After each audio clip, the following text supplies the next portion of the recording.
Hello everyone, welcome back to my channel. तो आज की वीडियो में हम करेंगे टेम्सन्स इंस्ट्रूमेंट आईपीओ का रिव्यू। नाउ ये आईपीओ काफ़ी इंपॉर्टेंट है क्योंकि अभी तक जितने भी आईपीओज हमने देखे हैं कि इस मंथ में आए हैं, तो यहाँ पे हाईएस्ट लिस्टिंग गेन एक्सपेक्टेड इस आईपीओ में किया जा रहा है। 50% से ज़्यादा का लिस्टिंग गेन यहाँ पे एक्सपेक्ट किया जा रहा है। तो ऐसा क्या है कंपनी में, वो हम देखेंगे। ये क्या काम करती है, फाइनेंशियल्स कैसे हैं, देन वैल्यूशंस कैसी रखी गई हैं, इसकी आईपीओ की क्या डिटेल्स हैं, और लिस्टिंग गेन तो मैंने आपको पहले ही बताया कि 50% से ज़्यादा लिस्टिंग गेन यहाँ पे एक्सपेक्टेड है। तो अगर आप भी इस आईपीओ में अप्लाई करने का सोच रहे हैं तो इस वीडियो को कंप्लीट देखिए, आपको यहाँ पे काफ़ी इंफॉर्मेशन मिल जाएगी।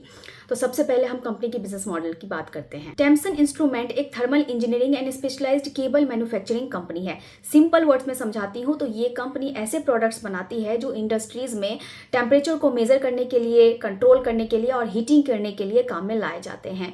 नाउ ये कंपनी 3 बिजनेस सेगमेंट्स में वर्क करती है। पहला, टेम्परेचर सेंसिंग सॉल्यूशंस। तो सेंसर रिलेटेड जो प्रोडक्ट्स होते हैं, जिसे आप स्क्रीन पे देख सकते हैं, इसके अंदर वो प्रोडक्ट आते हैं। दूसरा होता है इलेक्ट्रिकल हीटिंग सॉल्यूशंस। तो इसके अंदर ये फॉलोइंग प्रोडक्ट्स आप देख सकते हैं स्क्रीन पे। और तीसरा इनका है स्पेशलाइज्ड केबल। तो यहाँ पे सभी तरीके के केबल जो है कस्टमाइज बेसिस पे भी कंपनी मैन्युफैक्चर करती है। इनकी कुछ स्ट्रेंथ की बात करें तो टेम्सन्स इंडिया की contact and non contact temperature sensors की लार्जेस्ट मैन्युफैक्चर है in terms of revenue. Company का फोकस इंडिजेनिसेशंस पर भी है। मींस कंपनी ऐसे स्पेशलाइज्ड प्रोडक्ट्स भी बनाती है जो यूजुअली बाहर की कंट्री से इंपोर्ट किए जाते हैं, और इसीलिए इस बिजनेस में एंट्री बैरियर भी क्रिएट होता है। कंपनी डिफरेंट इंडस्ट्रीज को अपने प्रोडक्ट सर्व करती है और अब तक ये 1000+ यूनिक कस्टमर्स को अपने प्रोडक्ट सर्व कर चुकी है, और 80+ कंट्रीज में इनके प्रोडक्ट्स यूज होते हैं। मींस ग्लोबल प्रेजेंस भी है। तो काफी अच्छे स्ट्रेंथ हमने कंपनी के देख ली है। तो कंपनी का बिजनेस मॉडल तो काफी स्ट्रांग नजर आ रहा है। एंट्री बैरियर इनका मेन पॉइंट है, तो कॉम्पिटिटिव एडवांटेज भी काफी इनको है।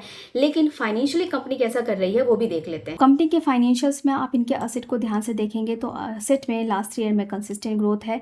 रेवेन्यू को देखेंगे तो कंपनी का रेवेन्यू भी लास्ट 3 ईयर में कंसिस्टेंटली ग्रोइंग है, और लास्ट 1 ईयर में यहाँ पे 19% का ग्रोथ देखने को मिल रहा है। प्रॉफिट आफ्टर टैक्स भी कंपनी का इंक्रीजिंग है, प्रॉफिटेबल कंपनी है, और लास्ट 1 ईयर में इन्होंने 14% का इनके प्रॉफिट आफ्टर टैक्स में राइज देखने को मिल रहा है। एबिटा भी कंपनी के इंक्रीजिंग है, और नेट वर्थ भी कंपनी की यहाँ पे बढ़ रही है। रिजर्व सरप्लस भी कंपनी के इंक्रीज हो रहे हैं, ये भी काफ़ी हेल्दी साइन है।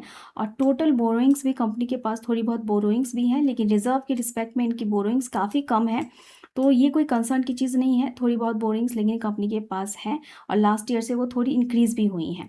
नाउ रिटर्न रेशियोज हम चेक कर लेते हैं। सबसे पहले कंपनी का आरओई देखिए 13.54% का है, तो 15% से कम है। तो स्लाइटली ये थोड़ा सा इनका आरओई कम है, जो कंपनी को इंक्रीज करने की ज़रूरत है। आरओई का मतलब होता है कि कंपनी अपने शेयर होल्डर्स के पैसों पे कितना रिटर्न जनरेट करके दिखा रही है।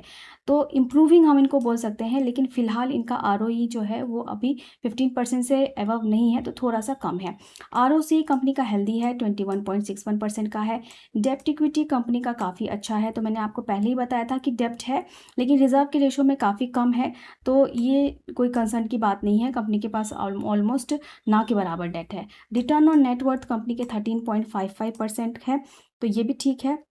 पैट मार्जिन 15.59% का है। अब पैट मार्जिन यहाँ पे बताता है कि 100 रुपीज़ की सेल्स पर 15.59 का नेट प्रॉफिट यहाँ पे कंपनी बचाती है, तो ये अच्छा है। एबिटा मार्जिन कंपनी का काफ़ी अच्छा है, 24.83% का, जो बताता है कि ऑपरेटिंग लेवल पर कंपनी के पास हेल्दी प्रॉफिटेबिलिटी है। NAV 61.66% का है, ये भी काफ़ी अच्छा है। तो ये जो रेशोज़ हैं हमें काफ़ी अच्छे देखने को मिल रहे हैं। बस इनका आरओई थोड़ा सा कम है, इस पे कंपनी को ध्यान देने की ज़रूरत है। और प्राइस टू बुक वैल्यू इनका 4.87 का है। नाउ ईपीएस करेंटली इनका 8.81 का है। पोस्ट आईपीओ ये 8.48 का हो जाएगा। जब न्यू शेयर्स इशू होंगे तो शेयर काउंट यहाँ पे इंक्रीज होगी। अब पीई अब यहाँ पे देखते हैं तो करेंटली है 34.05 का। पोस्ट आईपीओ ये 35.38 का हो जाएगा।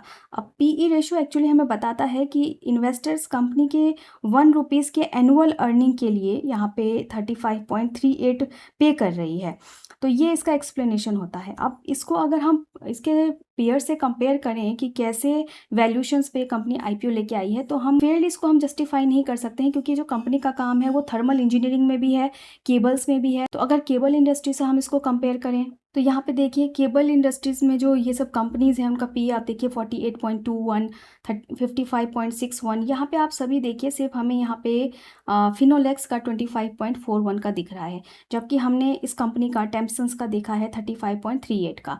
तो इस हिसाब से हमें इसकी वैल्यूशंस काफ़ी फेयर नज़र आ रही हैं, काफ़ी फेयर वैल्यूशन पे ये कंपनी आईपीओ लेके आई है। लेकिन सिर्फ एक सेक्टर से हम इसे कंपेयर नहीं कर सकते हैं, क्योंकि ये कंपनी केबल के साथ साथ थर्मल इंजीनियरिंग में भी काम करती है, तो उससे भी हमें कंपेयर करना पड़ेगा। तो जब ये कंपनी एक्सचेंज पे लिस्ट हो जाएगी और कौन से सेक्टर में इसको डाला जाएगा, तो उसके हिसाब से इसका एग्जैक्ट पीयर कंपैरिजन हो पाएगा। तो इसलिए हम यहाँ पे वैल्यूशंस की बात नहीं करेंगे। ना ये आईपीओ की डिटेल्स देखिए तो 20 से 24 अगस्त तक ये आईपीओ ओपन रहेगा और इसका प्राइस रखा गया है ₹300 पर शेयर का। एक लॉट में 50 शेयर्स रहेंगे, तो ध्यान दीजिए कि इसी कट ऑफ प्राइस पे आपको अप्लाई करना होता है। नाउ इस आईपीओ का जो टोटल साइज है 650 करोड़ का है, जिसमें से 95 करोड़ फ्रेश इशू है और maximum amount 555 crore offer for sale है, जहां पे पुराने प्रोमोटर्स अपने स्टेक्स डाइल्यूट कर रहे हैं। अब इस आईपीओ से रेज किए हुए फंड को कंपनी अपने कैपिटल एक्सपेंडिचर्स में यूज़ करेगी, जहां पे electric heating solutions, specialised cable solutions वगैरह के पीछे खर्च करेगी और कुछ लोन रिपेमेंट के लिए यूज़ करेगी। तो ये कंपनी का पर्पस है इस आईपीओ से फंड रेज करने का। और वैसे भी काफ़ी छोटा अमाउंट ही फ्रेश इशू है, जो मैक्सिमम अमाउंट है वो ऑफर फॉर सेल है, जहाँ पे प्रोमोटर्स अपने स्टेक्स डाइल्यूट कर रहे हैं। करेंटली यहाँ पे प्रोमोटर्स का जो होल्डिंग है वो 80.51% का है और इस आईपीओ के बाद जो वो अपने स्टेक डाइल्यूट कर लेंगे तो 65.67% उनकी होल्डिंग हो जाएगी और पब्लिक होल्डिंग यहाँ इंक्रीज होकर 34.33% हो जाएगी।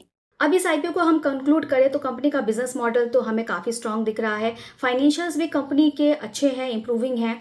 और वैल्यूशंस की बात करें तो वैल्यूशंस यहाँ पे हम पूरी तरह जस्टिफाई नहीं कर सकते, क्योंकि ये कंपनी डिफरेंट एंगल्स में काम करती है। तो अगर हम इसको केबल सेक्टर से कंपेयर करें तो यहाँ पे ये जो वैल्यूशंस है आईपीओ की वो फेयर नज़र आ रही है, लेकिन वही दूसरी तरफ अगर दूसरे सेक्टर से कंपेयर करते हैं तो वहाँ पर हमें कुछ और पिक्चर दिखती है। इसीलिए किसी पर्टिकुलर सेक्टर से हम इसे कंपेयर नहीं कर सकते।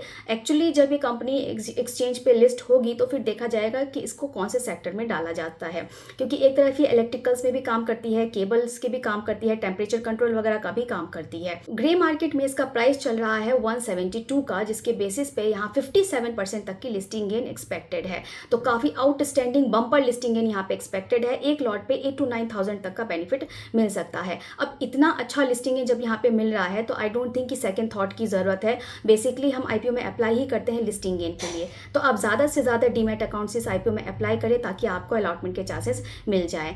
और आप इस आईपीओ में अप्लाई करने वाले हैं या नहीं और कितने लॉट से अप्लाई करते हैं मुझे कमेंट ज़रूर करें। मिलते हैं नेक्स्ट वीडियो में। Thank you.